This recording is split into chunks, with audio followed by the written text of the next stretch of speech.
Good morning students. और कैसे हो? हाँ तो बच्चों,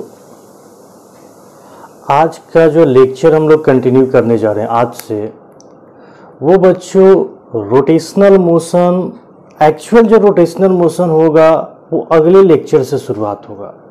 ठीक, मैं आपको बच्चों बता देना चाहता हूँ कि रोटेशनल मोशन का हर एक टॉपिक अपने आप में काफ़ी इम्पॉर्टेंट है, क्योंकि इसके हर एक टॉपिक से अभी तक जितने भी एंट्रेंस एग्ज़ाम हुए हैं, चाहे आप IIT JEE ले लो, चाहे आप नीट ले लो, इसके हर एक टॉपिक से क्वेश्चन पूछा जा चुका है और आने वाले दिन में हर एक टॉपिक से क्वेश्चन पूछा जाएगा, क्योंकि इसमें क्वेश्चन पूछने की पॉसिबिलिटी बहुत ज़्यादा है और सारे चैप्टर्स के रिस्पेक्ट में। ठीक, तो बच्चों आज देखना कुछ वैसा ही हम लोग टॉपिक डिस्कस करने जा रहे हैं। रोटेशनल मोशन जो हम लोग पढ़ते हैं, जो आगे ये पूरा चैप्टर डील करने जा रहे हैं बच्चों, वो रिजिड बॉडी के लिए पढ़ते हैं। तो देखो मैं हेडिंग भी दे दिया हूँ, रिजिड बॉडी। ठीक, अब बच्चों इस रिजिड बॉडी पर अभी तक न जाने IIT और नीट कितना क्वेश्चन पूछा गया है इस रिजिड बॉडी के डिफिनीशन पर। तो आज का जो लेक्चर होगा बच्चों वो पूरी तरह रिजिड बॉडी पर बेस्ड होगा। ठीक, पहले उसका फंडामेंटल डिफिनीशन, टर्म्स सब यूज करेंगे, फिर उसके बाद वहाँ से कुछ हम लोग पॉइंट समझेंगे, कुछ डेरिवेशन, कुछ छोटा छोटा फार्मूला आएगा, उस फार्मूला को यूज करके इस पर क्वेश्चन डिस्कस करेंगे। बहुत सारा क्वेश्चन तो बच्चों आपका नीट और JEE में पूछा गया है। ठीक, वही क्वेश्चन मैं डिस्कस करूंगा।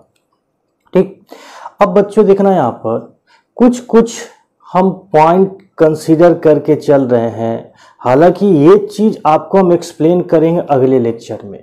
ठीक, तो जैसा कि बच्चों आप देख पा रहे हैं कि रिजिड बॉडी का डिफिनीशन, तो देखो बच्चों रिजिड बॉडी क्या है, पर एक बार डिफिनीशन मैं रीड कर देता हूं, फिर उसके बाद एग्जाम्पल के थ्रू मैं आपको समझाऊंगा। क्या है rigid body? The combination of point masses. बच्चों ये देखना, मार्क करना, पॉइंट मासेज, इसके बारे में बच्चों आप अभी तक पढ़ते आए हो, क्योंकि जितना काइनेमेटिक्स, जितना लॉज ऑफ मोशन, सारा का सारा ये सब के सब बताओ किसके बारे में हम लोग डिस्कस करते थे? पॉइंट मास के बारे में डिस्कस करते थे। ठीक, ये पॉइंट मास आप पढ़ चुके हो। And the distance between any two points is always fix. ठीक, पहली बात कि रिजिड बॉडी जो होता है बताओ किसके कॉम्बिनेशन से बनाते हैं? पॉइंट्स मास के कॉम्बिनेशन से बनाते हैं। ठीक, दूसरी point, the distance between any two points, उस रिजिड बॉडी में कोई भी तुम दो पॉइंट कंसीडर कर लो, उसके बीच का डिस्टेंस हमेशा क्या रहेगा बच्चों? फिक्स रहेगा। फिक्स रहेगा कहने का मतलब कांस्टेंट रहेगा। After apply the external source, तो देखो बच्चों एक्सटर्नल सोर्स में यहाँ पर क्या हो सकता है? फोर्स हो सकता है, वेलोसिटी हो सकता है, एक्सेलरेशन हो सकता है, मोमेंटम हो सकता है। ठीक, ये सब जितना भी सोर्स हम लोग बाहर से लगाते हैं, ठीक, तो इसको हम लोग क्या बोल रहे हैं? External source. कहने का मतलब कि कोई भी बॉडी जो कि बहुत सारा पॉइंट्स मास के कॉम्बिनेशन से बना हो, साथ में बताओ क्या होना चाहिए कि कोई भी दो पॉइंट के बीच का डिस्टेंस ऑलवेज क्या रहे? फिक्स रहे। कहने का मतलब क्या हो? कांस्टेंट रहे। कब? जब उस पर हम लोग कोई एक्सटर्नल सोर्स अप्लाई कर रहे हैं। ठीक, ऐसा एज इट इज रखें तो ऑलवेज क्या रहेगा? फिक्स ही रहेगा। मान लो हम इस पर फोर्स लगाएं और फोर्स लगाने के बाद भी अगर दोनों पॉइंट के बीच का डिस्टेंस में कोई चेंज नहीं हो रहा है, वो ऑलवेज कांस्टेंट है, उस टाइप के बॉडी को हम लोग बताओ क्या बोलते हैं? Rigid body. क्या बोलते हैं बताओ? Rigid body. ठीक, अब इसके बाद देखना, मेन इसका समरी ये है कि यहाँ तक ये डिफिनीशन पढ़ने के बाद इसके बाद जो समझ में आया वो क्या समझ में आया कि which means the shape and size. अगर बीच का डिस्टेंस बच्चों चेंज नहीं हो रहा है तो उसका शेप और साइज कभी भी चेंज नहीं होगा। कब? जब बॉडी क्या करे? या तो रेस्ट में रहे, नहीं तो मूव करे ड्यूरिंग द मोशन। ठीक, तो इस टाइप के बॉडी को बताओ बच्चों हम लोग क्या बोलते हैं? Rigid body. क्या बोलते हैं बच्चों? Rigid body. ठीक, अब इसका देखो बेस्ट एग्जांपल की अगर बात करें तो देखना इसका एक एग्जांपल हम डिस्कस कर रहे हैं। जैसे कि मान लो हम अगर यहाँ पर देखो डिस्कस करें तो यहाँ पर देखना ये जो अगर नोटबुक है क्या है बताओ? रिजिड बॉडी है। क्यों? क्योंकि ध्यान से देखो ये जो नोटबुक है ये बहुत सारा पॉइंट्स मास का कॉम्बिनेशन से बना है। पॉइंट्स मतलब क्या? छोटा सा मास, एक मास यहाँ पर है, दूसरा मास यहाँ पर है, यहाँ पर ऐसा ऐसा मास को कंबाइन करके बताओ हम लोग क्या बना दिए? एक बड़ा सा बॉडी। ठीक, और ये बड़ा सा बॉडी को हम लोग रिजिड बॉडी बताओ बच्चों कब बोलेंगे? कब बोलेंगे? जब इस पर मान लो कोई हम दो पॉइंट मानते हैं, एक पॉइंट यहाँ पे ये मानते हैं और दूसरा पॉइंट यहाँ पर ये मानते हैं। ठीक, और इस दोनों पॉइंट के बीच का डिस्टेंस क्या रहे? कांस्टेंट रहे। कब? जब हम इस बॉडी पर इधर से कोई फोर्स अप्लाई किए। बताओ फोर्स अप्लाई करेंगे तो बताओ ये बताओ दोनों के बीच का डिस्टेंस क्या रहेगा? ऑलवेज कांस्टेंट रहेगा।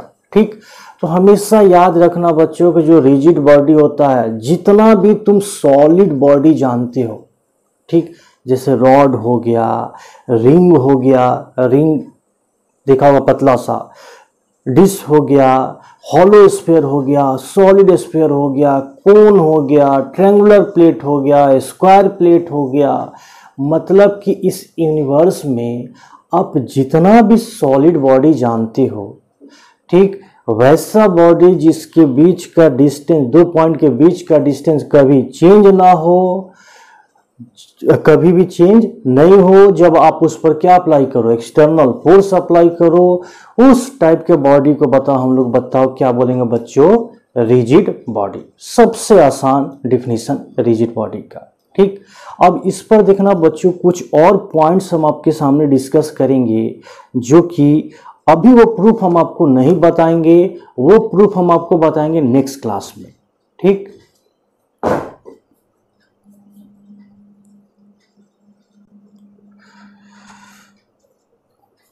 हाँ, तो बच्चों देखना एक एग्जाम्पल के थ्रू हम लोग समझते हैं।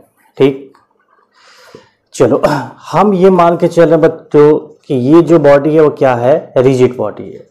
ठीक, मतलब रिजिड बॉडी का जो अभी हम लोग डिफिनीशन देखें, इसके हर एक पॉइंट्स को सेटिस्फाई कर रहा। ठीक, हम ये मान के चल रहे हैं। दूसरी बात बच्चों कि हम लोग जो डिस्कस करने जा रहे हैं वो अभी फिलहाल प्योर रोटेशनल मोशन। तो प्योर रोटेशनल मोशन देखो क्या होता है बच्चों कि वो किसी फिक्स एक्सिस के अबाउट, ठीक, ये एक्सिस का भी डिफिनीशन हम आपको सारा चीज देंगे बच्चों अगले क्लास में। ठीक, तो एक्सिस पहले भी बता चुके हैं बच्चों, फिर से एक बार बता दे रहा हूं कि एक्सिस जो होता है कोई भी बॉडी के, मतलब अब बॉडी के बारे में अगर जहां पर भी डिस्कशन होगा बच्चों तो हम लोग क्या मानेंगे? रिजिड बॉडी, क्योंकि रोटेशनल मोशन पढ़ा ही जाता है रिजिड बॉडी के लिए। ठीक, तो मान लो कि रिजिड बॉडी है, इसके प्लेन पर परपेंडिकुलर एक ऐसा लाइन जो कि इसके प्लेन पर क्या हो? परपेंडिकुलर हो, और कहां से पास कर रहा है? हम अभी मान रहे हैं कहां से पास कर रहा है ये बच्चों? इसके सेंटर से, मतलब सेंटर ऑफ मास से पास कर रहा है। हम ये अभी मान के चल रहे हैं। ठीक, ये कोई जरूरी नहीं कि हमेशा ये इसके सेंटर ऑफ मास से ही पास करे। ठीक, तो इस लाइन को हम लोग क्या बोलते हैं? एक्सिस। क्या बोलते हैं? एक्सिस। ठीक, तो देखो बच्चों क्या हम आपको बताने वाले थे कि यहाँ पर ये एक्सिस है और ये रिजिड बॉडी है। ठीक, ये रिजिड बॉडी इस एक्सिस के अबाउट ऐसे से रोटेट कर रहा है। ऐसे से बताओ बच्चों क्या कर रहा है? ऐसे से रोटेट कर रहा है, ऐसे से रोटेट कर रहा है। ठीक, तो इसका जो मोशन बनेगा, इस रिजिड बॉडी का जो मोशन बनेगा, हम लोग इसको बोलते हैं प्योर रोटेशनल मोशन। क्या बोलते हैं इसको? Pure rotational motion. तो प्योर रोटेशनल मोशन वो मोशन होता है जब बॉडी, जब रिजिड बॉडी क्या करे? सिर्फ रोटेट करे। ठीक, इसमें लीनियर, मतलब कि सिर्फ ये रोटेट कर रहा है, इसमें लीनियर मोशन नहीं है। ठीक, मान लो ये ऐसे मूव भी कर रहा है, रोटेट भी कर रहा है, इसको हम लोग दूसरा मोशन बोलते हैं, वो आगे हम आपको डिस्कस करेंगे। ठीक, काइनेमेटिक्स में आप लीनियर मोशन पढ़ चुके हो, हम लोग जो भी पढ़ने जा रहे हैं रोटेशनल मोशन पढ़ने जा रहे हैं। तो सिर्फ ये बॉडी अगर इस एक्सिस के अबाउट रोटेट करता हो तो इसको हम लोग बोलते हैं प्योर रोटेशनल मोशन, या सिंपल रोटेशनल मोशन हम लोग बोलेंगे। ठीक। इसमें देखो क्या होता क्या है बच्चों, कि मान लो इसमें बहुत सारा पॉइंट्स है, ये रिजिड बॉडी बताओ क्या है, बहुत सारा पॉइंट्स मास का कॉम्बिनेशन है। तो मान लो एक पॉइंट यहाँ पर मान ली, दूसरा पॉइंट यहाँ पर मान ली, ठीक। जो मेन मेरा बताने का मोटो है वो समझना क्या है, कि मान लो हम इसको रोटेट करा दी, इस पॉइंट को 1 और इस पॉइंट को 2 मान लिए, इसको रोटेट करा दी, ठीक। तो रोटेट कराओगे बच्चों, तो बताओ इस रिजिड बॉडी पर ऐसा ऐसा जितना पॉइंट्स है सब बताओ कितना रोटेट करेगा। मान लो अगर हम थीटा एंगुलर डिस्प्लेसमेंट मानते हैं तो हर एक पॉइंट का एंगुलर डिस्प्लेसमेंट इस एक्सिस के अबाउट बताओ बच्चों क्या होगा, थीटा ही होगा, ठीक। अब बच्चों जब थीटा सेम है हर एक पॉइंट के लिए, तो बताओ बच्चों किसी टाइम टी में एंगुलर स्पीड ओमेगा का वैल्यू बताओ बच्चों क्या होगा, क्या होगा बच्चों बताओ। अभी जस्ट हम आपको डिफिनेशन बताएं, ओमेगा इक्वल टू बताओ क्या होता है, डी थीटा बाई में डी टी, या सिंपल थीटा बाई में क्या होता है, टी होता है। तो एनी टाइम टी में हर एक पॉइंट मास के लिए टाइम का वैल्यू सेम है, और थीटा का वैल्यू यहां से देखो हर एक पॉइंट मास का सेम एंगुलर डिस्प्लेसमेंट है। जब थीटा सेम है, जब टाइम सेम है, तो डी थीटा बाई में डी टी भी बताओ क्या होगा बच्चों, बताओ कांस्टेंट होगा। कांस्टेंट होगा कहने का मतलब कि हर एक पॉइंट मास का, हर एक पॉइंट मास का जो एंगुलर स्पीड होगा, हर एक पॉइंट मास का जो एंगुलर स्पीड होगा इस फिक्स एक्सिस के अबाउट ऑलवेज क्या रहेगा, सेम रहेगा। यहां से देखो मैं प्रूफ भी कर दिया हूं, नेक्स्ट लेक्चर में और मैथमेटिकल टर्म के साथ प्रूफ करके हम आपको बताएंगे, ठीक। तो अभी थोड़ा इसका जरूरत था इसलिए मैं बता रहा हूं। मतलब कि बच्चों यहाँ पर क्या आपको समझ में आना चाहिए कि किसी भी रिजिड बॉडी का अपने फिक्स एक्सिस के अबाउट ओमेगा एंगुलर स्पीड का वैल्यू क्या रहता है, सेम रहता है। ऐसा नहीं बच्चों कि यहाँ का ओमेगा अलग होगा, यहाँ का ओमेगा अलग होगा, ये पॉसिबल ही नहीं है। अगर ये रिजिड बॉडी है तो बीच का डिस्टेंस सेम रहेगा। तो सेम रहने के लिए हर एक पॉइंट मास का जो एंगुलर डिस्प्लेसमेंट थीटा है वो सबके लिए क्या होना चाहिए, सेम होना चाहिए। सेम होना चाहिए तो हर एक टाइम के लिए थीटा अपॉन टी रेशियो क्या रहेगा, कांस्टेंट रहेगा। इस वजह से एंगुलर स्पीड ओमेगा का वैल्यू क्या रहेगा बच्चों, कांस्टेंट रहेगा। जब ओमेगा कांस्टेंट है तो एनी टाइम टी में बताओ अल्फा बराबर क्या जानते हो बच्चों, डी ओमेगा बाई में डी टी, या फिर सिंपल ओमेगा बाई में क्या है, टी है। ये सेम है, टाइम का वैल्यू सेम है, तो ये रेशियो भी ऑलवेज क्या रहेगा बच्चों बताओ, कांस्टेंट रहेगा। ऑलवेज क्या रहेगा बच्चों, कांस्टेंट रहेगा।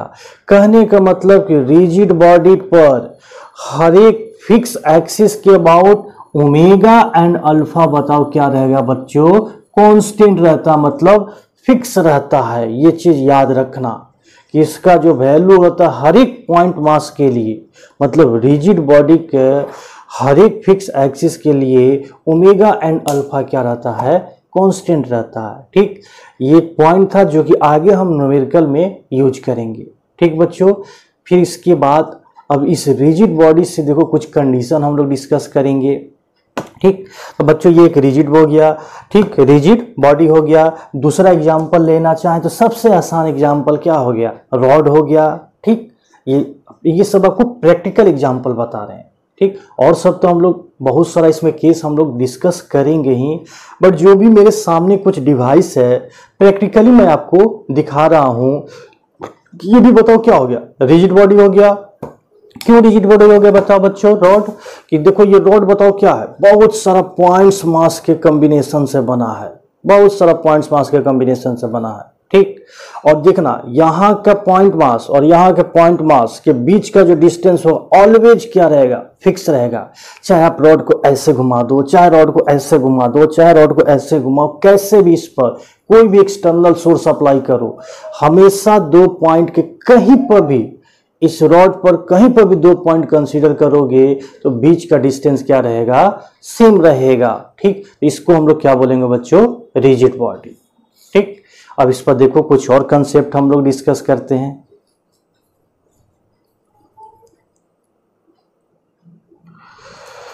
चलो देखना रिजिड बॉडी का देखो बच्चों फिगर ड्रॉ किया यहां पर, ये सॉलिड बॉडी है, ठीक। ये एनी शेप, इसको बोलते हैं हम लोग आर्बिट्री शेप। आर्बिट्रेरी शेप कहने का मतलब कि हम लोग जो अभी डिस्कस करेंगे वो जनरल टर्म के लिए डिस्कस करेंगे। तो ये जो रिजिड बॉडी है वो किसी भी शेप का है, लेकिन है ये तुम्हारा रिजिड बॉडी, मतलब सॉलिड बॉडी है, ठीक। इसलिए देखो हम कोई पार्टिकुलर यहाँ पर शेप डिस्कस नहीं किए, ठीक। ये कोई भी शेप का हो सकता है। ये देखना रिजिड बॉडी बहुत सारा पॉइंट्स मास के कॉम्बिनेशन से बना है। ये सब जो डॉटे डॉटे से दिख रहे हो ये क्या है, पॉइंट मास है, ठीक। ये देखना क्रॉस जो दिखा ये एक्सिस है। हर एक बार देखना मैक्सिमम केस में हम ऐसा ही एक्सिस दिखाएंगे, ठीक। क्या ये क्रॉस, ठीक।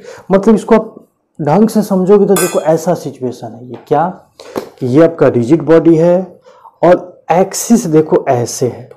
एक्चुअल में ये जो फिगर है वो 3D पिक्चर है। 3D को हम प्लॉट किए हैं 2 डायमेंशन मतलब बोर्ड पर, इस वजह से ऐसा आपको फिगर दिख रहा है। बट एक्चुअल में जो इसका फिगर है बच्चों ये है। तो हमेशा आप ऐसे इसको इमेजिन करना, ठीक, क्योंकि आपका इमेजिनेशन पावर भी बहुत ज़्यादा इंपॉर्टेंट है इस चैप्टर के लिए, ठीक। ये इसका एक्चुअल फिगर है। कोई कोई बुक में देखना बच्चों ऐसे डायग्राम ड्रॉ करता है कि ये रिजिड बॉडी है और ये जो डॉटेड लाइन है वो बताओ क्या है, एक्सिस है। क्या इसका एक्सिस है, ठीक। अब देखो इसका डिफिनीशन से जो क्वेश्चन बनता है वो क्या बनता है, वो चीज़ हम लोग डिस्कस करने जा रहे हैं, ठीक। मान लो कि हम 2 पॉइंट माने इस रिजिड बॉडी पर, ये पॉइंट 1 है और ये पॉइंट 2 है, ठीक। 2 पॉइंट मान लिए, पॉइंट मास, दोनों का बीच का डिस्टेंस मान लो हम मान लिए ये है, बीच का डिस्टेंस ये है, ठीक।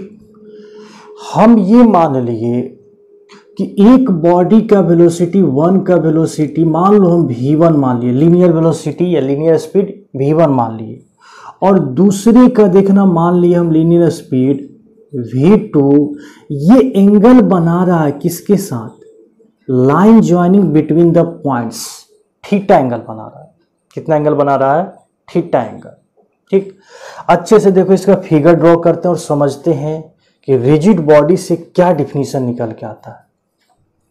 एक पॉइंट देखो ये है बच्चों 1 और दूसरा पॉइंट देखो बच्चों ये है 2। दोनों को क्या कर दो, एक लाइन से ज्वाइन कर दो, ठीक। ये देखना इस पर वेलोसिटी ये v1 दे रखा है और इस पॉइंट का देखो वेलोसिटी दे रखा है क्या बच्चों, v2। कितना एंगल बना रहा है बच्चों बताओ, line joining between the points theta angle बना रहा है। यही बच्चों हम लोग अभी तक इस फिगर में देखें, ठीक। इसका एक्सिस देखो बच्चों इधर कहीं होगा, वो चीज अभी हम आपको नहीं दिखा रहे हैं, ठीक। अब बच्चों बताओ, हम आपको रिजिड बॉडी का डिफिनीशन के पास ले जाना चाहते हैं, ठीक। तो देखो यहाँ पर 2 टर्म याद रखना, एक तो अलोंग द लाइन ज्वाइनिंग होता है और दूसरा बताओ क्या होता है, perpendicular to the line joining between the points, ठीक। तो आपको कुछ नहीं मानना है, 2 एक्सिस जानते हो ना आप, ये क्या हो गया एक्स एक्सिस और ये बताओ क्या हो गया इस पर परपेंडिकुलर वाई एक्सिस। ठीक उसी तरह आपको 2 एक्सिस मानना है, एक क्या हो गया along the line joining between the points, along the line joining between the points समझने के लिए इसको क्या मान लो, एक्स एक्सिस। हालांकि कोई जरूरी नहीं है, ठीक, आपको अच्छे से समझ में आ इसलिए हम आपको बता रहे हैं। और दूसरा बताओ क्या होगा, इस पर एक परपेंडिकुलर होगा, ठीक, इसको क्या मान लो वाई एक्सिस। मतलब कि along the line joining between the points को हम क्या मान रहे हैं, एक्स एक्सिस, और perpendicular to the line joining between the points को हम क्या मान रहे हैं, वाई एक्सिस। इसको देखो और हम लोग बोलते हैं पैरेलल कंपोनेंट या पैरेलल एक्सिस, और इसको बताओ क्या बोलेंगे, परपेंडिकुलर एक्सिस। ठीक, समझ में आया बच्चों, यहां तक कोई दिक्कत नहीं। अब बताओ क्या करेंगे बच्चों कि जो वेलोसिटी, ऐसा वेलोसिटी जो कि न तो along the line joining between the points and perpendicular to the line joining between the points हो, उसको हम लोग क्या करेंगे, कंपोनेंट करेंगे। याद करो बच्चों, वेक्टर में ये चीज पढ़ा होगा। मान लो ये एक्स एक्सिस है और ये क्या आ गया, वाई एक्सिस, ये ओरिजिन। इधर से मान लो कोई एक वेक्टर है ए, मान लो ये वेक्टर ए वेक्टर है, ये एंगल थीटा बना रहा। दूसरा वेक्टर मान लो इधर हम बी दिखा दिए, तो बताओ बच्चों हम लोग कंपोनेंट किसका करते थे, इसका, ए वेक्टर का कंपोनेंट करते हैं। क्यों? क्योंकि न तो ये एक्स एक्सिस के लॉन्ग है, न ही वाई एक्सिस के लॉन्ग है। बी वेक्टर आपका किधर है, ऑलरेडी वाई एक्सिस के लॉन्ग है, इसका हम लोग कंपोनेंट नहीं करेंगे। तो कंपोनेंट हम लोग किसका करेंगे, जो न तो एक्स एक्सिस के लॉन्ग है और न ही वाई एक्सिस के लॉन्ग है। कुछ ऐसा ही कंसेप्ट यहां पर भी है। हम लोग वेलोसिटी का कंपोनेंट बताओ बच्चों किसका करेंगे, जो न तो along the line joining between the points है और न ही जो न तो perpendicular to the line joining between the points है। इसमें देखना V1 का कंपोनेंट करने की जरूरत नहीं है बच्चों, क्योंकि ऑलरेडी ये बताओ पॉइंट 1 का वेलोसिटी किधर है, along the line joining between the points, but इसको कंपोनेंट करने की जरूरत है। तो इसको जब कंपोनेंट करोगे तो बताओ इधर इसका क्या आ जाएगा, V2 cos theta, just like vector है, और इस पर परपेंडिकुलर जो कंपोनेंट होगा बताओ बच्चों, ये जो होगा वो बताओ क्या होगा, V2 sin थीटा। ठीक, ये इस पर परपेंडिकुलर है। ठीक, बताओ बच्चों यहां तक समझ में आया, कोई दिक्कत? कुछ नहीं है, बहुत आसान तरीके से इसको हम लोग कंपोनेंट कर दिए। ठीक, अब देखना बच्चों, अब यहां पर समझने की कोशिश करना, क्योंकि अब आपका फॉर्मूला निकल के आने जा रहा है। बच्चों देखना यहाँ पर 2 पॉइंट, ये 1 और ये पॉइंट 2। ठीक, ये पॉइंट 1 और ये पॉइंट 2, इसका वेलोसिटी इसके लॉन्ग है। पॉइंट 2 का वेलोसिटी देखो कुछ एंगल के साथ है, तो इसका कंपोनेंट किए तो एक velocity along the line joining गया, दूसरा perpendicular to the line joining. बच्चों अभी हम आपको रिजिड बॉडी का डिफिनेशन बताओ क्या बताएं, कि हमेशा 2 पॉइंट का जो बीच का डिस्टेंस ऑलवेज क्या रहेगा, फिक्स रहेगा, कांस्टेंट रहेगा। हमेशा ये चीज याद रखना। अब बताओ, सिंपल कंसेप्ट है बच्चों, खुद बताना आप सोचकर कि बताओ ये पॉइंट 1 एंड पॉइंट 2 का मान लो बीच का डिस्टेंस अगर हम d मानते हैं समझने के लिए, तो बताओ बच्चों कि ये d डिस्टेंस कब तक फिक्स रहेगा, खुद सोचकर बताओ कब तक फिक्स रहेगा। जब मतलब यहां पर देखना जितना पॉसिबिलिटी हो सकता है सब हम आपको डिस्कस करें। केस नंबर 1 बच्चों यहां पर देखना, इफ V1 is not equal to क्या मान रहे हैं, V2 cos थीटा। ठीक, V2 cos थीटा मतलब कि आप इसको ऐसे मत समझो, आप इसको ऐसे समझो कि मान लो 2 पॉइंट है, ये पॉइंट 1 और ये पॉइंट 2। ठीक, बीच का डिस्टेंस मान लो d है, इधर वेलोसिटी मान लो V1 है और इधर ही वेलोसिटी बताओ क्या है, V2। ठीक, खुद सोचो बच्चों, यहां पर सोचो कि अगर V1 is not equal to V2, मतलब ये दोनों वेलोसिटी इक्वल नहीं है। क्या बच्चों कॉमन सेंस की बात है, क्या बताओ ये बीच का डिस्टेंस जो d है एनी टाइम t के लिए बताओ क्या d ही रहेगा, कभी नहीं रहेगा बच्चों, क्योंकि यहां पर 2 पॉसिबिलिटी हो सकता है। क्या, if V1 is greater than क्या हो जाए, V2, मतलब इस पॉइंट का वेलोसिटी इससे ज्यादा हो गया, तो बताओ बच्चों क्या होगा, ये पॉइंट ज्यादा तेजी से मूव करेगा और ये पॉइंट कम तेजी से, तो बताओ ये मान लो ये पॉइंट का बीच का डिस्टेंस जो हो जाएगा वो क्या हो जाएगा, d डैश होगा। क्या होगा, d डैश, मतलब कुछ ऐसा एनी टाइम t में ऐसा सिचुएशन बनेगा। ये क्या हो गया पॉइंट 1 और ये क्या हो गया पॉइंट 2, और ये देखो क्या हो गया d dash is less than, बताओ क्या होगा d, इस कंडीशन पर, क्योंकि ये दोनों अनइक्वल वेलोसिटी है। दूसरा पॉसिबिलिटी बताओ बच्चों क्या हो सकता है, क्या हो सकता है कि if V1 is less than क्या हो, V2, मतलब कि ये पॉइंट का वेलोसिटी ज्यादा है और ये पॉइंट का वेलोसिटी कम है, तो ये पॉइंट क्या होगा, ज्यादा तेजी से भागेगा और ये पॉइंट कम तेजी से। तो ये जो तुम्हारा दोनों पॉइंट का बीच का डिस्टेंस जो पहले d था, अब हम क्या मान लिए इस केस में, ये पॉइंट देखना 1 है और ये पॉइंट देख लो 2 मान लिए, ये पॉइंट क्या मान लिए हम 2। ठीक, ये जो डिस्टेंस है वो d डबल डैश मान लिए, क्या मान लिए d डबल डैश। इस केस में क्या हो जाएगा, d double dash is greater than, बताओ क्या होगा d। ग्रेटर देन डी, मतलब बीच का डिस्टेंस क्या हो जाएगा, इस केस में इंक्रीज कर जाएगा और इस केस में बीच का डिस्टेंस क्या हो जाएगा, डिक्रीज कर जाएगा। बच्चों मेरा मेन पॉइंट ये नहीं था, मेरा मेन पॉइंट ये था कि अगर ये रिजिड बॉडी है तो दोनों पॉइंट के बीच का डिस्टेंस क्या होना चाहिए, सेम होना चाहिए।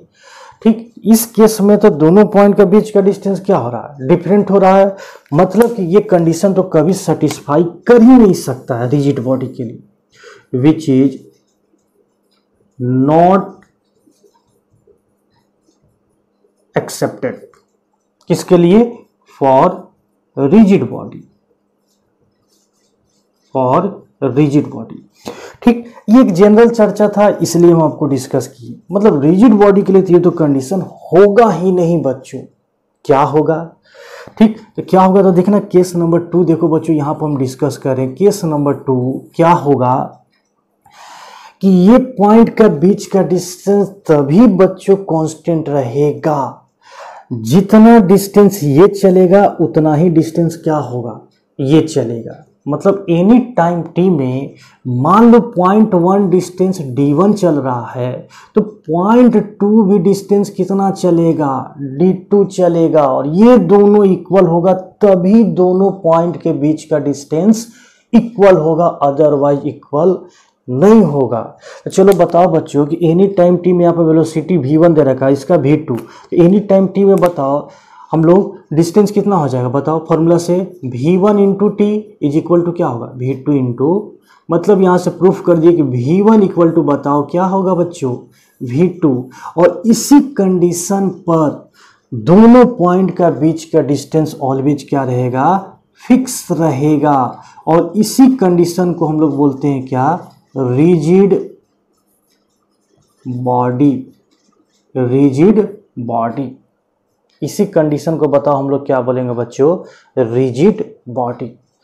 क्या बच्चों मेन पॉइंट आपको समझ में आया, मेन पॉइंट यही था बच्चों कि अगर दो पॉइंट का बीच का डिस्टेंस फिक्स है, कांस्टेंट है, जो कि होना चाहिए रिजिड बॉडी के लिए, वो तभी पॉसिबल है बच्चों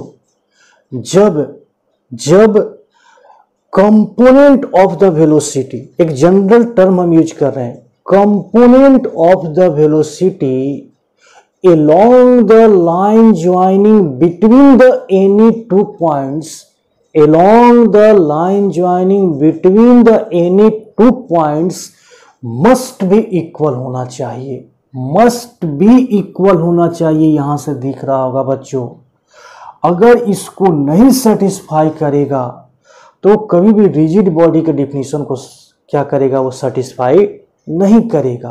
तो ये चीज बहुत ही इंपॉर्टेंट है बच्चों। क्या बच्चों समझ में आया? ठीक, अब देखते हैं इसके लिए और अच्छे से फिगर ड्रॉ करके अब अच्छे से समझते हैं।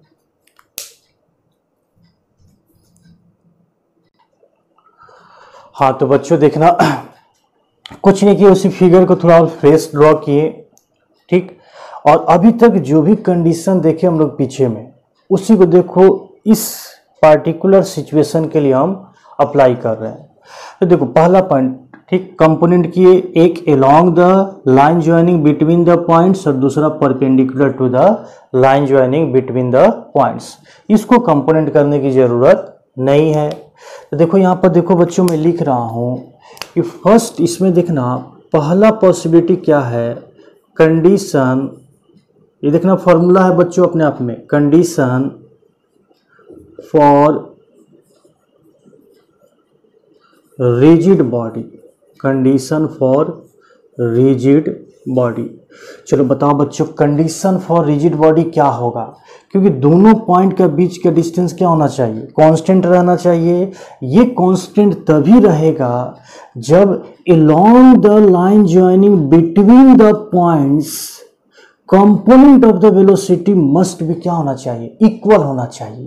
कंपोनेंट याद रखना, यहाँ पर component of the velocity must be equal होना चाहिए। ठीक, तो यहाँ पर क्या लिखोगे कि यहाँ पर कंडीशन क्या लिखोगे, लिखोगे ये द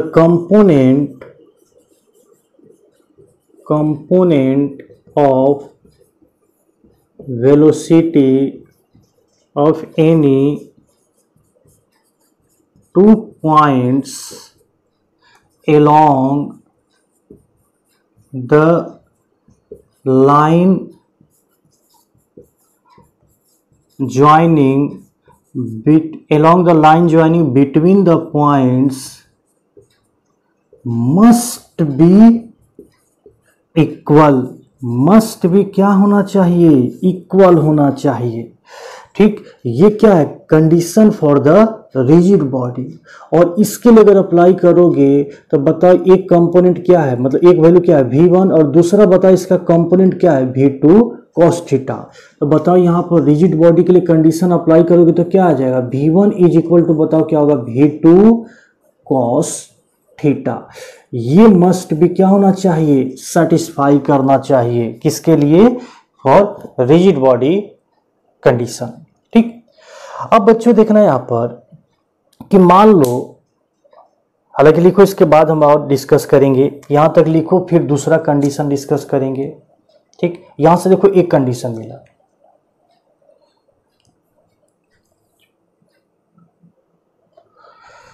चलो देखना बच्चों, पहला कंडीशन तो देखो हम लोग रिजिड बॉडी का डेफिनेशन से निकाल लिए, क्या, ए component of the velocity along the line joining between the points must भी क्या होना चाहिए, सेम होना चाहिए। एक कंडीशन वहां से आया। दूसरा कंडीशन बच्चों, perpendicular to the line joining between the points का जो वेलोसिटी का कंपोनेंट है वो क्या करेगा, वो बच्चों क्या करेगा, खुद सोचो कि रॉड है, ठीक, इस पर वेलोसिटी ऐसे दी, ठीक, और यहां पर वेलोसिटी देखो ऐसे है। मान लो एक जनरल केस, या अभी सिंपल इसका एग्जांपल ले तो यहां पर वेलोसिटी इधर था और ये इस पॉइंट का वेलोसिटी ऐसे था, तो इसको कंपोनेंट किए तो एक तो ये आ गया, दूसरा क्या हो गया, परपेंडिकुलर आ गया। ठीक, ये तुम लोग देख ली, एक पॉइंट ये मान लिए, दूसरा पॉइंट यहां पे ये मान लिए, तो ये तो देख लिए कि इन दोनों के एलोंग का जो वेलोसिटी है वो मस्ट भी क्या होना चाहिए, सेम होना चाहिए, क्योंकि डिस्टेंस बिटवीन द पॉइंट्स क्या रहेगा, फिक्स रहेगा। ये बच्चों क्या करेगा, ये perpendicular component of the velocity बच्चों क्या करेगा, खुद लॉजिक सोचो। ये परपेंडिकुलर कंपोनेंट ऑफ वेलोसिटी क्या चाहेगा, इसको ऐसे से रोटेट कराना, क्योंकि मैं बच्चों बोल रहा हूं कि ये फिक्स एक्सिस के अबाउट ही मूव करेगा, मतलब प्योर रोटेशनल मोशन होगा, इसमें कोई लीनियर मोशन हम अभी नहीं मान रहे हैं। तो जब इसमें कोई लीनियर मोशन नहीं होगा तो बताओ ये पॉइंट का जो परपेंडिकुलर कंपोनेंट का वेलोसिटी है, ठीक, वो क्या करेगा, इसको ऐसे से रोटेट कराएगा। रोटेट कराएगा कहने का मतलब सर्कुलर पाथ इसको प्रोवाइड कराना चाहेगा। क्या प्रोवाइड कराना चाहेगा, सर्कुलर पाथ। तो जैसे ही सर्कुलर पाथ या रोटेशन मिलेगा बच्चों, बताओ क्या दिमाग में आएगा, एंगुलर पैरामीटर। क्या दिमाग में आना चाहिए, एंगुलर पैरामीटर। तो इसमें जो क्वेश्चन पूछता है बच्चों, पूछता है क्या, एक केस में तो तुम्हारा क्या मिलेगा, लीनियर वेलोसिटी इक्वेट कर दिए। दूसरा कंडीशन जो अभी हम डिस्कस करने जा रहे हैं, वहां से बच्चों हम लोग क्या कैलकुलेट करेंगे, ओमेगा एंगुलर स्पीड। क्या कैलकुलेट करने जा रहे हैं बच्चों, एंगुलर स्पीड, ओमेगा का वैल्यू। तो देखो कुछ ऐसा ही केस है कि ये तुम्हारा ये पॉइंट 1 है और ये पॉइंट टू का परपेंडिकुलर कंपोनेंट वेलोसिटी ऐसे है। ठीक, तो मान लो कि हम इस पॉइंट के अबाउट हम मान रहे हैं कि ये क्या कर रहा है, रोटेट कर रहा है, हालांकि इस एक्सिस के अबाउट भी रोटेट करेगा। ठीक, तो अभी सिर्फ हम ओमेगा का वैल्यू निकालने जा रहे हैं। ठीक, किसके अबाउट रोटेट करेगा, किस पॉइंट के अबाउट रोटेट करेगा, किस एक्सिस के अबाउट रोटेट करेगा, वो चीज हम लोग बाद में डिस्कस करेंगे जब टॉर्क पढ़ेंगे। अभी सिंपल हम ओमेगा का वैल्यू निकाल रहे हैं।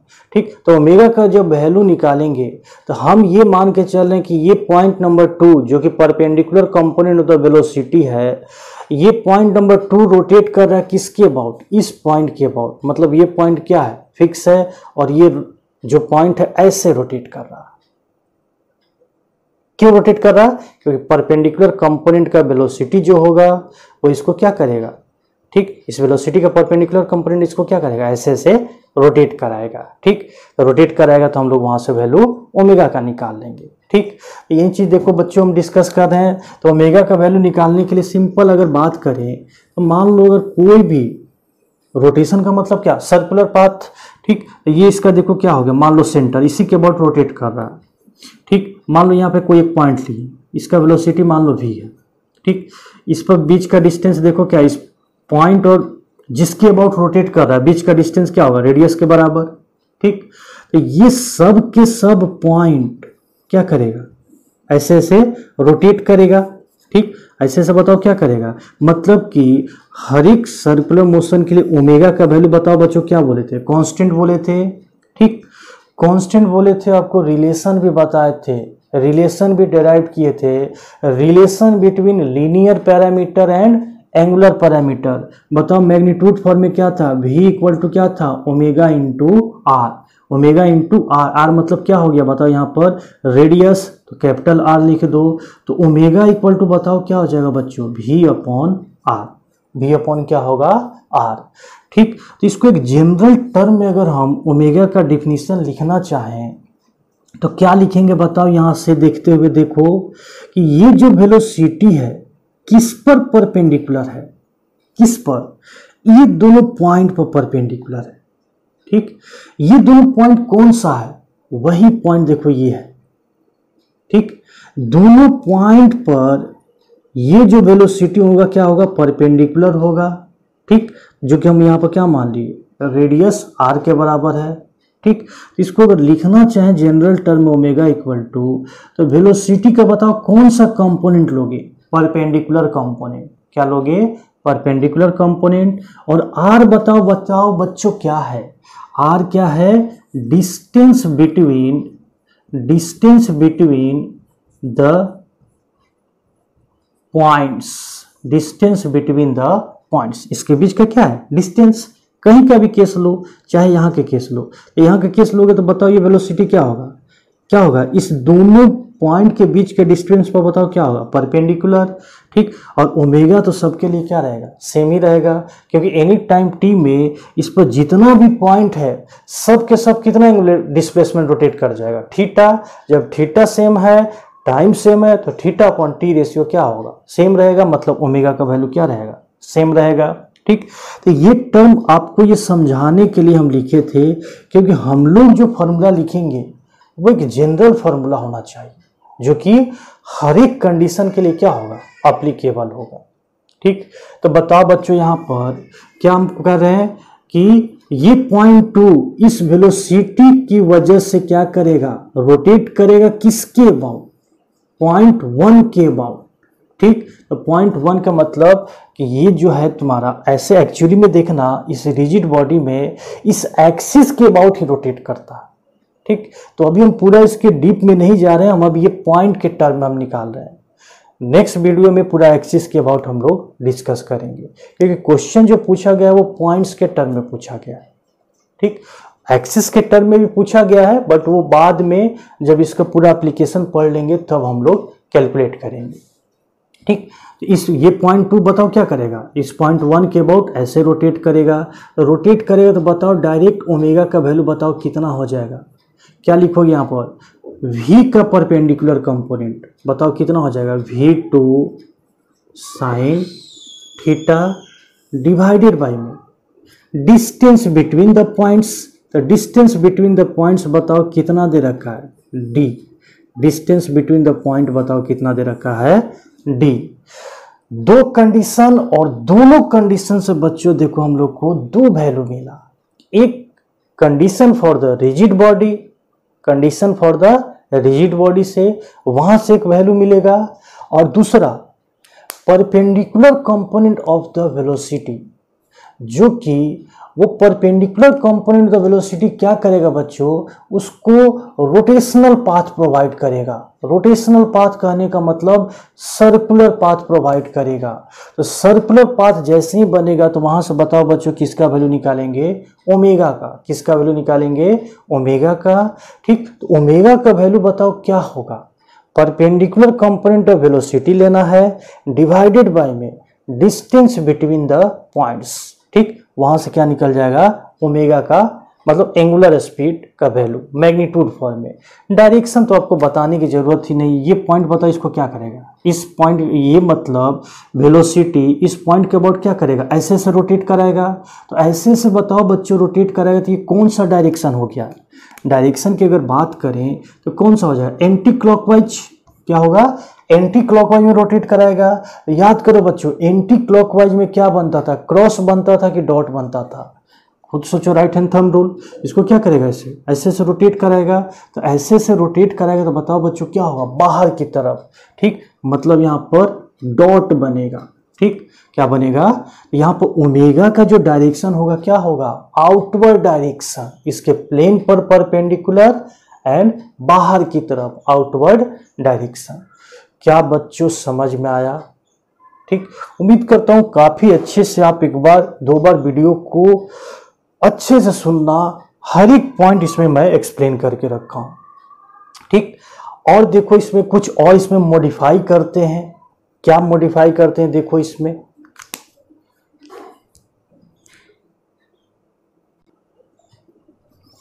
हाँ देखना बच्चों कि ये एक्चुअल में जनरल केस बन रहा है। ठीक, इससे पहले वाला जो केस था बच्चों, देखना पॉइंट 1 का velocity along the line joining दिए थे, बट इसमें देखना पॉइंट 1 का भी जो वेलोसिटी दे रखे हैं वो भी आपका एंगल बना रहा है, θ1 एंगल बना रहा है।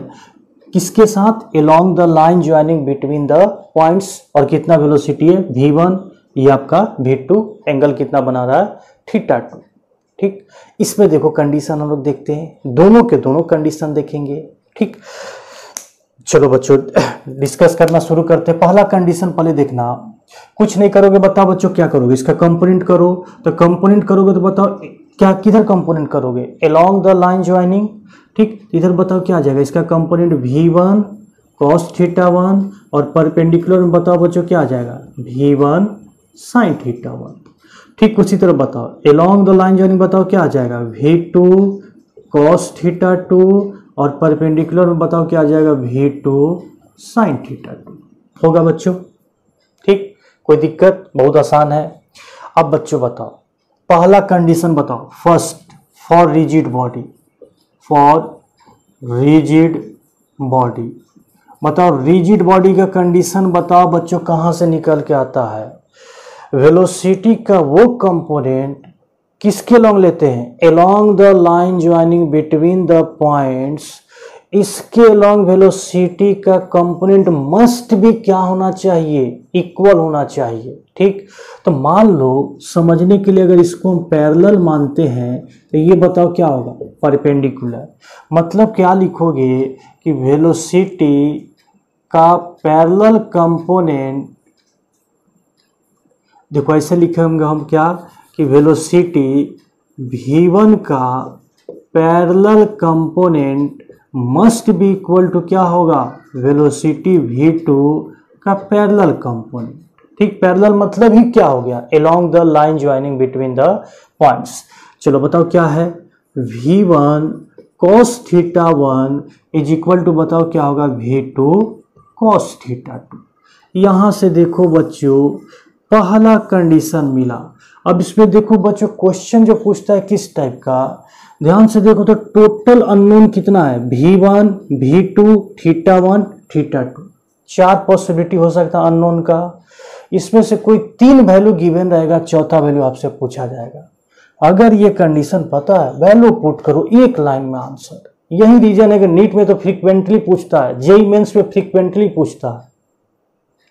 ठीक, अब आ जाओ बच्चों देखो दूसरा कंपोनेंट के लिए। दूसरा कंपोनेंट बताओ, मतलब दूसरा कंडीशन बताओ क्या देगा। दूसरा कंपोनेंट मतलब परपेंडिकुलर कंपोनेंट। तो परपेंडिकुलर कंपोनेंट से बताओ बच्चों हम क्या बोले थे कि ओमेगा का वैल्यू निकालते हैं। क्या निकालते हैं बच्चों, ओमेगा का वैल्यू। यहां पर देखना बच्चों थोड़ा ओमेगा का वैल्यू कॉम्प्लेक्स बनेगा। क्यों कॉम्प्लेक्स बनेगा बच्चों, क्योंकि पिछले का जो एग्जाम्पल था और अभी के एग्जाम्पल में थोड़ा डिफरेंस है। क्या डिफरेंस है कि पिछले एग्जाम्पल में देखना बच्चों ये था, ठीक, इधर देखो क्या था v2 और इसका कंपोनेंट दिया था थीटा के साथ। तो बताओ क्या था, v2 cos थीटा और ये बताओ क्या था, v2 sin थीटा। इधर क्या था, v1 था। तो पॉइंट 1 का परपेंडिकुलर मतलब वेलोसिटी का परपेंडिकुलर कंपोनेंट क्या था, 0 था। और इसका परपेंडिकुलर कंपोनेंट लोगे तो क्या हो जाएगा, 0 होगा, क्योंकि ये किधर लाई कर रहा है, अलोंग द लाइन ज्वाइनिंग। ठीक, तो ये पॉइंट कोई घुमाव इफेक्ट मतलब रोटेटिंग सर्कुलर पाथ प्रोवाइड नहीं करता था। इसमें तो देखो दोनों पॉसिबिलिटी है, क्या कि ये पॉइंट इसके अबाउट भी रोटेट करेगा और ये पॉइंट इसके अबाउट रोटेट करेगा। अगर एक्सिस की बात करें, हम मान लो समझने के लिए एक्सिस की बात करें, ठीक, तो ये परपेंडिकुलर कंपोनेंट ऑफ वेलोसिटी क्या करेगा, इस एक्सिस के अबाउट ऐसे रोटेट कराना चाहेगा, और ये परपेंडिकुलर कंपोनेंट ऑफ वेलोसिटी क्या करेगा, ऐसे रोटेट कराना चाहेगा। तो ये बताओ कौन सा डायरेक्शन है, क्लॉकवाइज, और ये बताओ कौन सा डायरेक्शन है। अगर ये क्लॉकवाइज बन रहा तो ये बताओ क्या हो जाएगा, एंटी क्लॉकवाइज, एंटी क्लॉकवाइज। अब दोनों तो डायरेक्शन अपोजिट है, मगर एक का साइन क्या लेंगे, पॉजिटिव, तो दूसरा का साइन क्या होगा, नेगेटिव। फिर भी बच्चों हम बोल रहे हैं आपको क्या कि हमेशा हम यहाँ पर ओमेगा का जो वैल्यू निकाल रहे हैं, ठीक किसी एक पॉइंट के अबाउट निकाल रहे हैं। तो पहले इसका देखो डायग्राम पहले समझ लो, इसका एक्चुअल जो डायग्राम बन रहा है, देखो बच्चों क्या बन रहा है यहाँ पर समझना। उसके बाद देखो हम लोग इसमें डिस्कस करेंगे और काफ़ी अच्छे से डिस्कस करेंगे। ये पॉइंट 1 हो गया और ये पॉइंट 2, ठीक। इसका परपेंडिकुलर कंपोनेंट बताओ कितना आ गया, V1 साइन थीटा 1 पॉइंट 1 का, और इसका परपेंडिकुलर कंपोनेंट बताओ क्या आ जाएगा, V2 साइन थीटा 2। क्योंकि हमको पैरेलल कंपोनेंट से फिलहाल अभी कोई मतलब नहीं है, तो फिगर को और क्यों कॉम्प्लेक्स करें, ठीक। पैरेलल कंपोनेंट तो हमको यहाँ पर कंडीशन अप्लाई कर ही चुके हैं, ठीक। याद करो बच्चों, अभी इसको मैं देखो रोक रहा हूं, थोड़ा सा आपको रिलेटिव मोशन इन 1 डायमेंशन में जा रहा हूं, ठीक। वहां से यहां तक अगर समझोगे तो काफी आसानी से समझ में आएगा। रिलेटिव मोशन इन 1 डायमेंशन बहुत सिंपल एग्जांपल है बच्चों, क्या कि मान लो हम आपको यहां पर देखना 2 कंडीशन ले रहे हैं, ये मान लो पॉइंट 1 है और ये पॉइंट 2, ठीक। ये मान लो कि वेलोसिटी v से मूव कर रहा है और ये पॉइंट रेस्ट में है, ठीक।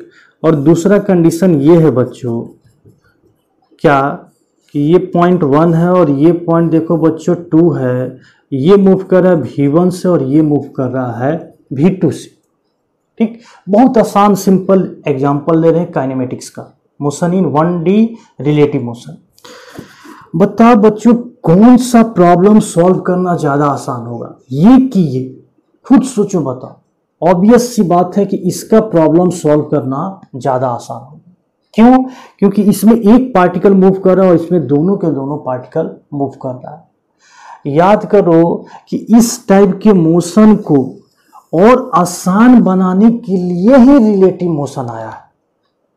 कैसे आसान बनाते थे भैया, वो भी तो बात है, कैसे आसान बनाएंगे इसको बताओ बच्चों। हम लोग क्या करते थे, इसको देखो ऐसे करते थे हम लोग, क्या कि इसको जबरदस्ती, हालांकि जी होता नहीं है, जबरदस्ती इसको रेस्ट में मान दो, जबरदस्ती तुम लोग नहीं रेस्ट में रहो, ठीक। तो जबरदस्ती इसको रेस्ट में बनाओगे, जबरदस्ती पॉइंट 1 मतलब पार्टिकल 1 को रेस्ट में बनाओगे, ठीक। ये पॉइंट पार्टिकल 1 और ये पार्टिकल 2 मान लिए, हम इमेजिन किए कि ये क्या है, रेस्ट में है, ठीक। तो रेस्ट में मतलब इसका एक्चुअल वेलोसिटी v1 0 के बराबर नहीं है, हम माने हैं, तो v1 बराबर कितना हो जाएगा, 0।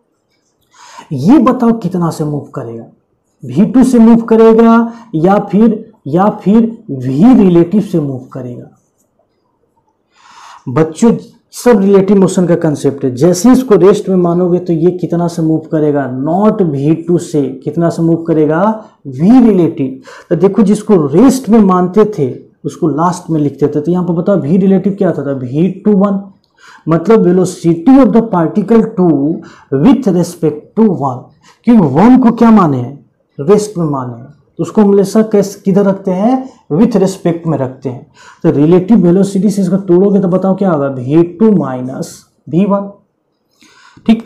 इमेजिन करोगे तो v1 बराबर क्या है, रेस्ट में मतलब 0, तो बताओ v2 कितना से मूव कर रहा है। एक्चुअली में अगर ये तुम रेस्ट में इमेजिन किए हो तो v2 इक्वल टू बताओ कितना है, v21, ठीक। v V21 और V21 है क्या, रिलेटिव वेलोसिटी। और V21 का तुम वैल्यू बच्चों निकाल सकते हो, V21 equal to V2 minus V1। तो देखो V2 और माइनस दोनों का डायरेक्शन सेम है, इसलिए क्या हो जाएगा, ये माइनस में हो जाएगा। अगर दोनों ऐसे मूव करता, मतलब एक इधर मूव करता एक इधर मूव करता, इसका देखो रिलेटिव लेता तो क्या लिखता है, V2 माइनस V1। V2 देखो अगर इसका साइन पॉजिटिव मानोगे, इसका साइन बताओ क्या होगा, निगेटिव। तो इसका देखो पॉजिटिव मानो तो ये क्या होगा, माइनस, और इसका माइनस माइनस मिलके बताओ क्या आ जाता है, प्लस। तो ये बताओ कितना से मूव करता, V2 और प्लस V1। कब, जब इसको हम लोग रेस्ट में मानते हो। तो तुम फ्री हो, किसी भी पॉइंट को रेस्ट में मान सकते हो और किसी को भी मूव करा सकते हो।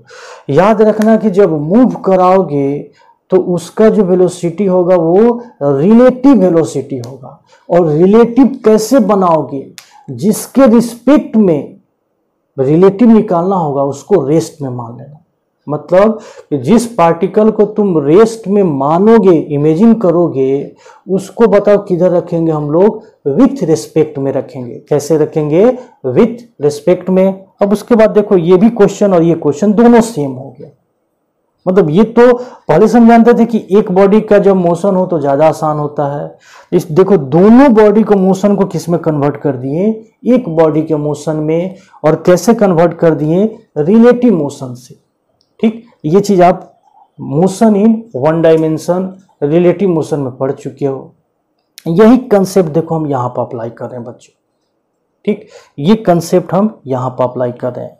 ठीक, तो रिलेटिव निकालने के लिए कोई जरूरी नहीं है, देखना क्या मेन कंसेप्ट है कि दोनों का अगर डायरेक्शन सेम हो तो माइनस होता है, और दोनों का डायरेक्शन अपोजिट हो तो प्लस होता है। ये चीज आप पढ़े भी होंगे। तो कुछ ऐसा ही कंसेप्ट देखो यहाँ पर भी हम अप्लाई कर रहे हैं सेकेंड कंडीशन में। ठीक बच्चों, देखना यहाँ पर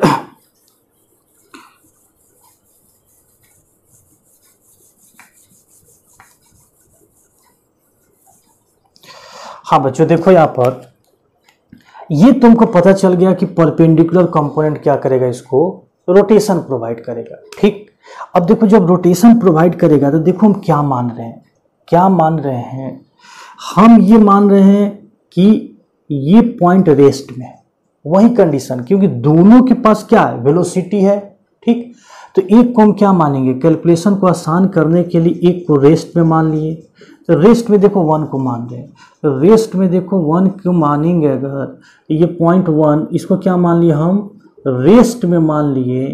तो बताओ बच्चों पॉइंट 2 का जो परपेंडिकुलर कंपोनेंट होगा, जल्दी से बताओ, भी परपेंडिकुलर, ये क्या होगा, भी परपेंडिकुलर जो 2 होगा वो रिलेटिव वेलोसिटी का परपेंडिकुलर कंपोनेंट होगा, विच इज इक्वल टू, बताओ क्या लिखूं, V2 sine theta 2 minus V1 sine theta. बच्चों सबसे इंपॉर्टेंट पॉइंट, ये अगर समझ में आ गया फिर आपको कोई दिक्कत नहीं होने जा रहा, क्योंकि इसको देखो रेस्ट में हम रखे हैं। तभी जस्ट हम आपको बताएं क्या, कि जिसको रेस्ट में रखते हैं उसको विथ रिस्पेक्ट में रखते हैं। ठीक, तो जैसे V रिलेटिव निकालोगे तो V21, ऐसा क्यों लिखे, क्योंकि पॉइंट 1 को क्या किए, रेस्ट में रखे हैं। ये किधर कैलकुलेशन कर रहे हैं, परपेंडिकुलर कंपोनेंट के लिए। ठीक, तो बताओ क्या लिखोगे, V2 perpendicular component minus V1 perpendicular component. चलो V2 का परपेंडिकुलर कंपोनेंट अगर देखो इस डायरेक्शन में पॉजिटिव मानते हो तो ये भी क्या होगा, पॉजिटिव होगा। तो चलो इसका परपेंडिकुलर कंपोनेंट बताओ कितना होगा, V2 का कितना हो जाएगा, V2 साइन थीटा 2। ठीक, माइनस इसका भी तो सेम डायरेक्शन है, V1 साइन थीटा। ये रिलेटिव वेलोसिटी, मतलब पॉइंट 2 कितना से मूव करेगा, इतना रिलेटिव वेलोसिटी, और इसका वैल्यू बताओ कितना हो गया, V2 sine theta 2 minus V1।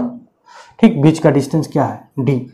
अब बताओ कि इस केस में देखना बच्चों, दोनों पॉइंट के पास क्या था, परपेंडिकुलर कंपोनेंट का वेलोसिटी था। इसमें देखो क्या हो गया, एक ही पॉइंट के, ध्यान से देखो तो ये सिचुएशन और पहले जो सिचुएशन डिस्कस किए थे क्या वो सेम है, बिल्कुल सेम है। मतलब कि ये जो वेलोसिटी, जो रिलेटिव वेलोसिटी का परपेंडिकुलर कंपोनेंट जो निकाले हैं, तो पॉइंट ये 2 हो गया और ये पॉइंट 1, इसके अबाउट ऐसे ओमेगा से क्या करेगा बच्चों, रोटेट कराएगा। निकाल लो यहाँ से ओमेगा का वैल्यू, तो ओमेगा बराबर बताओ, ये पॉइंट नंबर 2 में क्या हो जाएगा, ओमेगा इक्वल टू क्या लिखोगे इसमें बताओ। अगर जनरल इसका देखो जनरल फॉर्मूला लिखना होगा तो बताओ क्या लिखोगे, क्या कंपोनेंट, या इसको क्या लिखोगे बताओ बच्चों।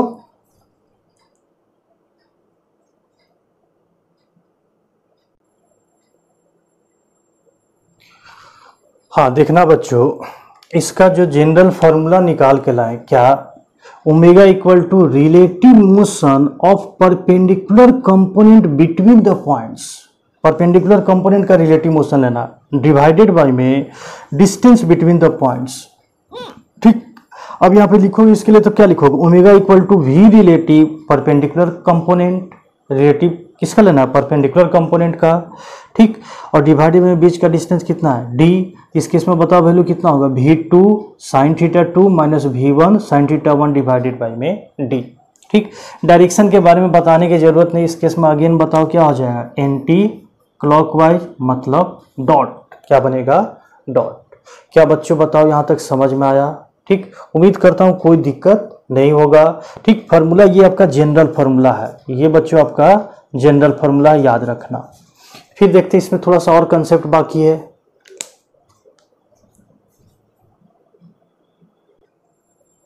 देखना बच्चों, इसको थोड़ा सा अलग केस क्या डिस्कस कर रहे हैं, वही केस है, इसको थोड़ा सा चेंज कर दिए। क्या कि पहले जो माने थे बताओ किसको रेस्ट में माने थे बच्चों, बताओ किसको रेस्ट माने थे, पॉइंट नंबर किसको रेस्ट में माने थे बताओ, 1 को। अब इसकी में किसको रेस्ट में मान दिए, पॉइंट नंबर 2 को।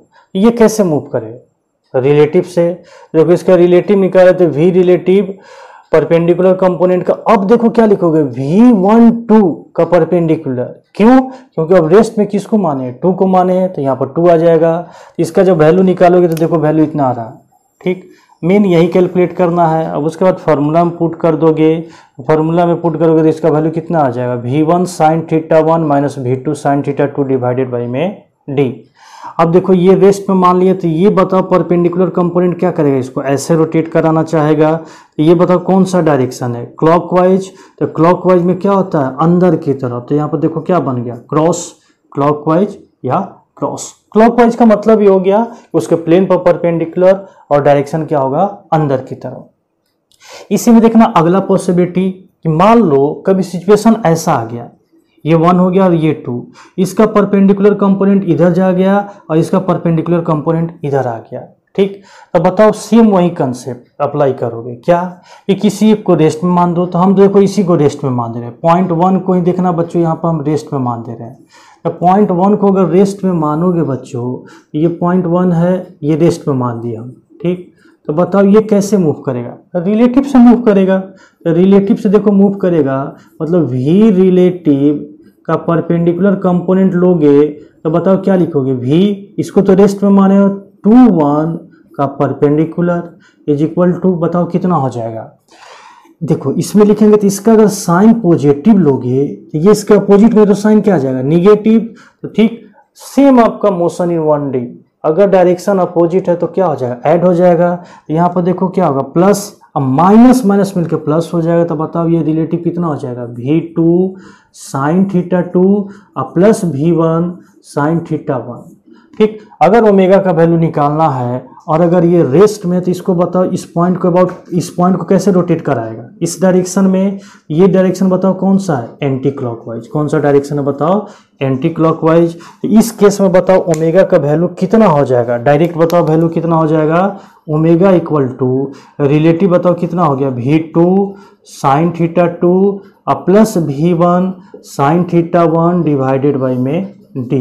डायरेक्शन बताने की जरूरत ही नहीं है, कौन सा हो जाएगा, एंटी क्लॉकवाइज।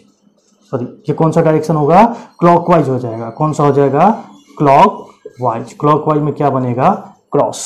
ठीक, तो जैसा सिचुएशन रहेगा बच्चों उसके अकॉर्डिंग ये कंसेप्ट यूज करना। ठीक, ये लेक्चर बच्चों काफी इंपॉर्टेंट है बहुत आसान, बशर्ते कि आपको समझ में आना चाहिए। ठीक, तो इसमें जितना भी पॉइंट्स हो सकता है बच्चों, सारा का सारा पॉइंट हम आपको डिस्कस कर दिए हैं। बच्चों ये समझो जितना भी केस डिस्कस किए हैं सब अपने आप में प्रॉब्लम है, सारा न्यूमेरिकल अपने आप में। क्वेश्चन में क्या करता है कि इसमें न्यूमेरिकल वैल्यू दे देता है, सॉल्व करो। हम आपको थ्योरेटिकल कंसेप्ट के साथ, मतलब थ्योरेटिकल डाटा के साथ समझा रहे हैं।